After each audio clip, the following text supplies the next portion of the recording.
There's a shift happening, a powerful resurgence of the occult, not as a relic of the past, but as a living, evolving force, shaping the world in ways we're only beginning to understand. Hello and welcome, brothers arcanes of the Dark Primordial. I'm your host, Ken Schroer. From a renewed artistic renaissance in esoteric symbolism, to new revelations about Elvis Presley's hidden spiritual life, to the ever-deepening exploration of tarot and occult philosophy, 2025 is proving to be a transformative year for magic, witchcraft, and the arcane sciences. If you ever felt the pull of the unknown, if you ever sensed that there's more to reality than what we've been told, then light your incense, grab your favorite snack, and join me as we dive deep into the latest developments in the world of the occult.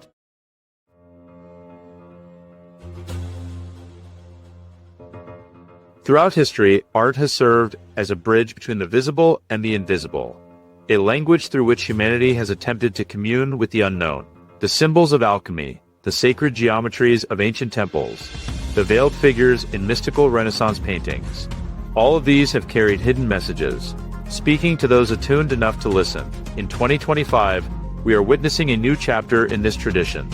Across galleries, exhibitions, and underground creative movements, artists are rediscovering the language of magic, bringing esoteric ideas back into public consciousness in ways both subtle and overt.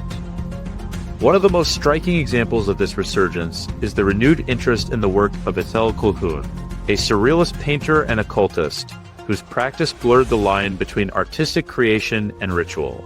Her techniques, particularly her use of automatism, allowing the subconscious to guide the brush, echo the methods of magical practitioners who have long sought to channel forces beyond ordinary perception. The recent exhibition, Visions of an English Occult, has reignited discussions about how deeply the esoteric is woven into the fabric of artistic expression. But this movement extends far beyond a single artist or retrospective. Today, contemporary artists are engaging with the occult not as an aesthetic gimmick, but as a living, evolving practice. Some, like Jesse Bransford, incorporate planetary sigils and ancient magical alphabets into their paintings, creating pieces that function as talismans rather than mere decoration. Others, such as Suzanne Treister, approach the intersection of mysticism and technology, exploring how divination and prophecy might manifest in the digital age. Rithika Merchant, drawing from global folklore and alchemical traditions, produces dreamlike works that merge the symbolic languages of multiple cultures, suggesting that esoteric wisdom is not bound by geography or time. The tarot, too, has undergone a transformation in this new artistic landscape. No longer confined to its historical roots as a tool of fortune-telling, it has become a medium through which artists express personal mythologies and collective archetypes. Some create entirely new decks infused with feminist, queer, and post-colonial perspectives, while others strip the cards of their traditional meanings, using them as a means of psychological exploration rather than divination. In a world that increasingly questions rigid systems of belief, the tarot remains as adaptable as ever, shifting to reflect the needs and concerns of those who engage with it. Beyond painting and illustration, performance art has also become a space for occult experimentation. Ritual, once confined to hidden circles and secret societies, is now being enacted in public spaces, woven into the fabric of contemporary artistic expression. In underground venues and experimental theaters, artists are incorporating invocations, trance states, and ceremonial gestures into their work, challenging the idea that magic must be practiced in isolation. Some performances unfold like modern-day mysteries, drawing audiences into participatory rites that blur the boundary between observer and initiate. This resurgence of esoteric themes in art is not happening in isolation. It is part of a broader cultural shift. The increasing popularity of witchcraft, paganism, and alternative spiritualities has created a fertile ground for artists who seek to engage with these traditions. The once marginalized practices of folk magic, herbalism, and spirit work are being reclaimed, and with them the symbols and stories that have long accompanied them. Artists who explore these themes are not merely reviving the past, but forging new mythologies, creating visual languages for spiritualities that are still in the process of defining themselves. At the heart of this movement is a question: why now? Why, in an age dominated by technology and rationalism, are people turning back to the language of sigils and spirits? of divination and dream visions. Some see it as a reaction to the disillusionment of the modern world, a search for meaning in a time of uncertainty. Others suggest that these symbols never truly disappeared, that they've been waiting beneath the surface, ready to re-emerge when the world needed them most. Regardless of the reason, one thing is certain: this is not simply a trend. Art has always had the power to shape reality, to bring the unseen into form, whether through a painted sigil, a whispered incantation, or a performance that dissolves the boundaries between ritual and theater. Today's artists are not merely depicting the occult, they are practicing it.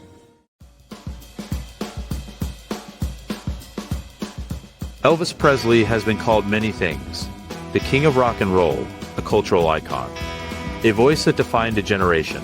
His image is burned into the collective memory: the swagger, the curled lip, the electric charisma that could send crowds into a frenzy with a single note. But beneath the sequin jumpsuits and blinding stage lights, there was another Elvis, one far removed from the world of rock stardom, a man immersed in mysticism, drawn to the hidden forces that shape reality, a seeker navigating the liminal space between fame and the unknown. For those who knew him intimately, Elvis was not just a performer, but a deeply spiritual man. A student of esoteric traditions who devoured books and the occult with the same hunger that he brought to music.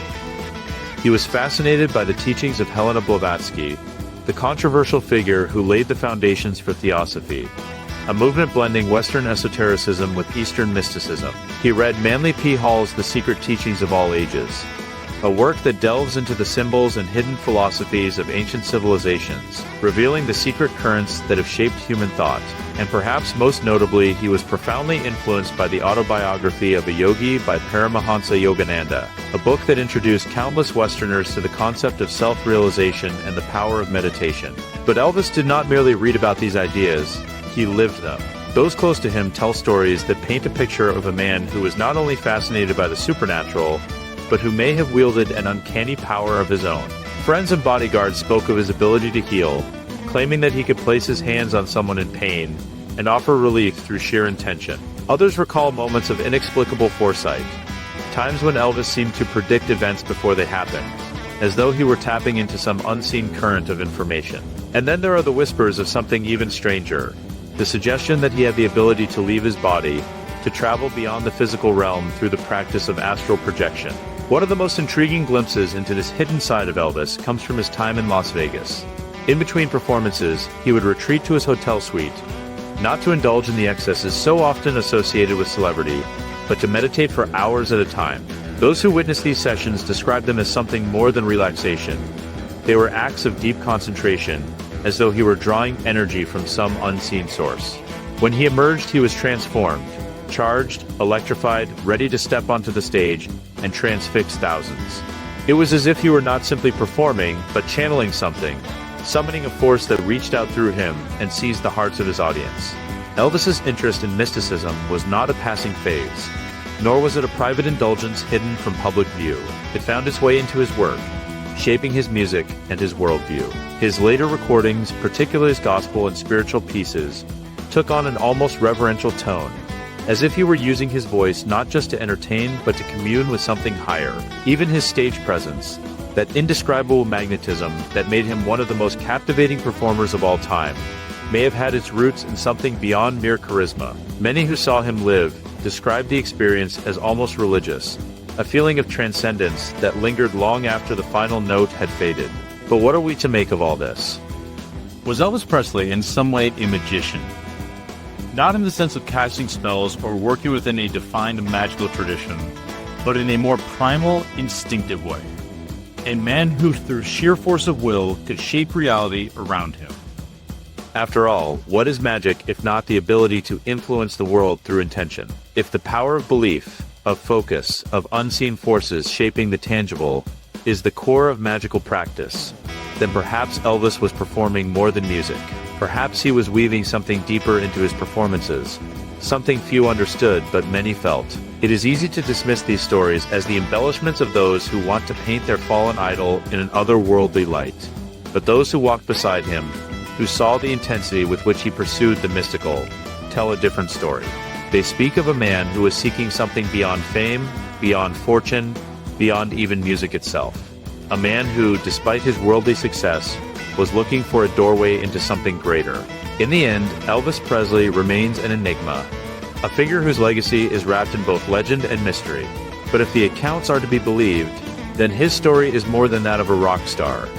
It is the story of a man who touched the edges of something profound, who glimpsed the secrets of the universe and carried them with him onto the stage. And for those who understand the deeper currents of power, the ones that move beneath the surface of the ordinary world, one question lingers. Did Elvis Presley simply captivate millions, or did he, in some way, enchant them?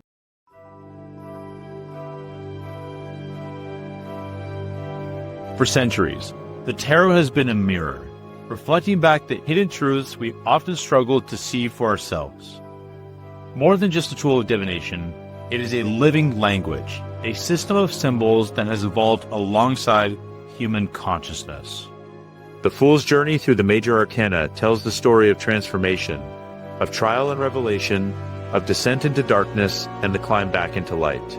But tarot is not static. It has never been. It has changed with every generation, adapting to the needs of those who turn to it, reshaping itself with the times while retaining its fundamental purpose, a guide for those seeking clarity, wisdom, or a glimpse into the unknown. Now in 2025, tarot is undergoing yet another transformation, and nowhere is this more evident than in Tarot Origins and Afterlives, the latest major exhibition hosted by the Warburg Institute in London. For the first time, an institution devoted to the study of the intellectual and mystical history of Western thought has turned its focus to the tarot, not as a mere artifact of superstition, but as a cultural force that has shaped and been shaped by centuries of human imagination. The exhibition traces tarot's lineage from its earliest known decks, ornate, hand-painted works created in the courts of Renaissance Italy, to its modern resurgence in art, psychology, and contemporary spirituality. Visitors can walk through time, encountering decks that once lay hidden in the libraries of secret societies, cards that passed through the hands of poets, mystics, and rebels who saw in them something deeper than fortune-telling. At the center of the collection is a deck rarely seen in public, one designed by Austin Osman Spare, the early 20th century occultist and artist, whose work blurred the line between mysticism and surrealism. Spare, known for developing sigil magic and a deeply personal approach to the esoteric, created a tarot deck unlike any before it. Unlike the structured imagery of the Rider-Waite-Smith or the deeply encoded symbolism of Aleister Crowley's Tote Tarot, Spare's deck was almost improvisational. His cards were filled with shifting, fluid forms, images that seemed to dissolve and reform under the gaze. He rejected the idea of fixed meanings, believing instead that the tarot was a tool for accessing the subconscious, for channeling intuition rather than adhering to rigid interpretations. His approach was radical in his time, but today it seems prophetic. Many modern readers, especially those influenced by chaos magic, now take a similarly fluid, intuitive approach to the cards, using them less as a means of predicting the future and more as a way of mapping the psyche. Beyond the Spare deck, Tarot Origins and Afterlives showcases rare, historic tarot cards that reflect the shifting nature of the practice itself. Some decks emphasize religious imagery, aligning tarot with Christian mysticism, while others are steeped in Hermetic and Kabbalistic traditions, linking the cards to ancient systems of esoteric knowledge. Others, still, embrace the wild, untamed nature of folk magic, with crude, hand-drawn figures and symbols that suggest the tarot's long history of belonging not just to the elite, but to outsiders, wanderers, and visionaries. The exhibition does not merely look backward, it also captures tarot's ongoing reinvention. Modern artists have taken the tarot and reshaped it in ways that would have been unimaginable even a few decades ago. The rigid structures of kings and queens, hierophants, and popes have given way to decks that explore feminist, queer, and decolonial perspectives, redefining who holds power within the tarot's archetypal world. Others strip human figures from the cards entirely, replacing them with elemental forces, abstract shapes, or surreal landscapes that invite interpretation rather than dictate meaning. This moment in tarot's history, recognized now by institutions like the Warburg Institute, is significant. It marks the point at which tarot is no longer seen as something belonging to the fringes, to the superstitious, or the eccentric, but as something deeply woven into culture, philosophy, and art.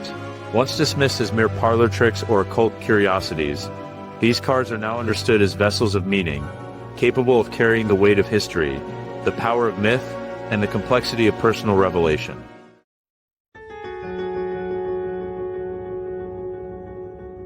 Magic has always been fluid, shifting between secrecy and revelation, tradition and reinvention. In 2025, it stands at another crossroads. No longer confined to hidden circles, it now influences art, literature, and academia, challenging long-held divisions between mysticism and reason. In all its forms, magic is about power, not power over others, but power over one's own reality. It is about seeing beyond illusion, breaking free from conditioned thinking, and forging one's own path. Modern magic is increasingly personalized and reconstructed. Practitioners craft their own systems, while scholars work to revive traditions lost to colonialism and religious suppression.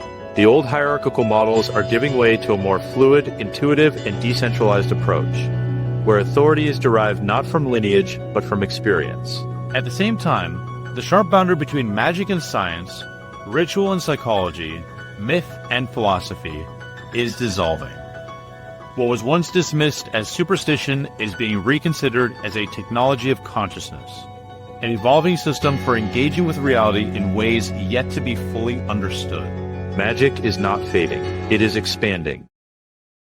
Thanks for watching.